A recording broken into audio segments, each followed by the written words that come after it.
Mukul Roy is the most high-profile exit from the BJP. The founding member of the Trinamool Congress party joined the BJP in 2017 itself as against his TMC colleagues who jumped ships only a few months before the crucial Bengal assembly elections. Other TMC turncoats did not take time in jumping back to the mothership, while Mukul waited and even maintained that he is a loyal soldier of the BJP. So, what happened? What changed? And above all, why did he wait for so long before going back to the TMC? Hi and welcome. You are watching TFI English, the national socio-political analysis arm of the TFI Media Group. I am your host Sohil Sinha, and in this video, I will tell you about the possible sacking of Mukul Roy. Let's begin. There are growing signs that the Bharatiya Janata Party was very much aware of Mukul Roy's disgruntlement with it of late, and yet it did not take constructive steps to address his concerns. It is widely accepted that for Roy, the selection of Suvendu Adhikari as the leader of opposition in West Bengal became the final straw, after which the man decided to return to his mothership and to the comforting havens of Mamata Banerjee. That Mukul Roy now feels safe is testified by the fact that he has asked the Union Ministry of Home Affairs to withdraw his state cover. Perhaps this is Mukul Roy's departing gift to the BJP, a stunning statement of how only BJP leaders in West Bengal require safety. And once they jump ship back to the TMC, they are insulated from all forms of political violence. Mukul Roy is no small leader. He is known across Bengal as a founder of the TMC and one of Mamata Banerjee's closest confidants, who played an instrumental role in dislodging the left government in 2011. He has been the TMC's face in New Delhi and has even served as the Union Railways Minister during the UPA 2 government. Prior to that role, Roy was the General Secretary of the TMC and in 2006 was elected to the Rajya Sabha. Thereafter, he became the Minister of State in the Ministry of Shipping and Ministry of Railways. Despite him being the top commanders of the TMC, in 2001, Roy failed to make an electoral mark for himself as he lost the assembly seat of Jagaddal. Notwithstanding his failure on that front, Mukul Roy was one of the most sought-after leaders in Bengal due to his knowledge of the TMC's organization and the party's strong and weak spots. The BJP inducted him simply because it needed to be aware of such secrets in order to take on Mamata Banerjee. Mukul Roy played his role very well, but then he became a non-performing asset for the BJP who was unable to give the party any direction. His corruption-laden background too did not play to his advantage within the party. Mukul Roy has been frustrated with the BJP for quite some time now. During the campaign too, Mamata Banerjee avoided making any attack against him, probably in an indication that he has been in touch with the TMC longer than is publicly known. Roy played a definitive role in bringing Suvendu Adhikari to the BJP's fold, and that has precisely been his forte, effectuating defections from the TMC into the saffron fold.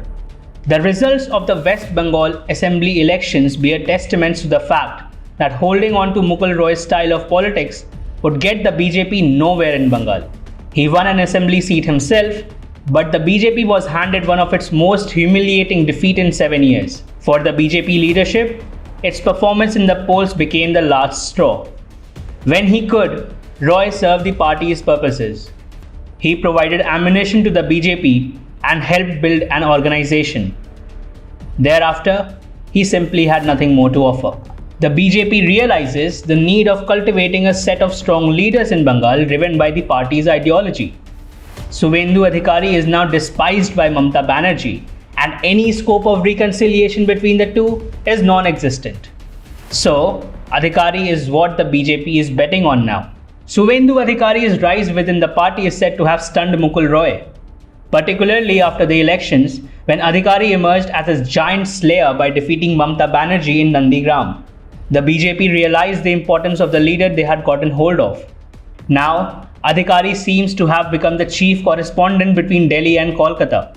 Meeting PM Narendra Modi, Amit Shah, JP Nadda and others, it is Suvendu who is fast emerging as the face of the BJP in Bengal. The BJP knew very well that the selection of Suvendu Adhikari as leader of the opposition would not go down well with Mukul Roy. Yet, it made a conscious decision to make Adhikari the face of its state unit. This is because Mukul Roy has expended himself, and there is not really much he could offer the BJP moving forward. Giving him important positions, despite knowing that he cannot be trusted fully and is not entirely loyal to the BJP, would rob the party of what it needs to win in West Bengal in the upcoming elections, its Hindutva agenda. Mukul Roy is anything but a Hindutva proponent. This is not to say that Suvendu Adhikari is. However, he seems to have shown the potential to be a pro-Hindutva leader in West Bengal in the very near future. In Suvendu Adhikari, the BJP sees their next Himanta Biswa Sarma. Adhikari can also reform the BJP's Bengal state unit. Mukul Roy most definitely played a big role in bringing the BJP where it is today in West Bengal. When Roy was brought aboard in 2017, the BJP was close to non-existent in Bengal in organizational terms. Mukul Roy joining the BJP provided a significant breath of life to the Saffron Party's Bengal chapter. He brought in many leaders into the party, from the TMC's fold of course.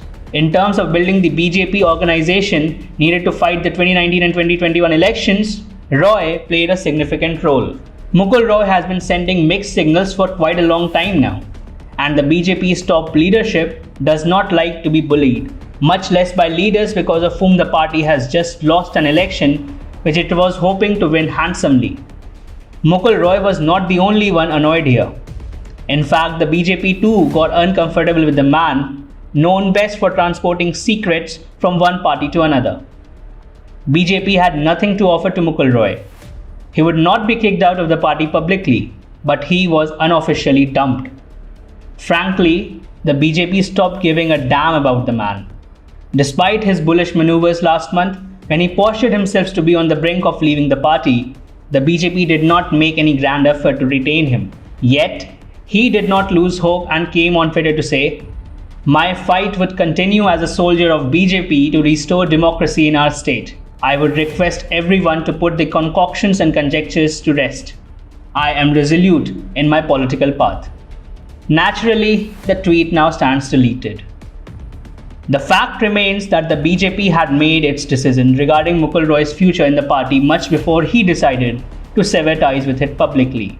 He had been dumped by the party. Mukul Roy was anticipating a union cabinet berth, but Prime Minister Narendra Modi is said to not have entertained the idea due to the corruption charges which the leader faces.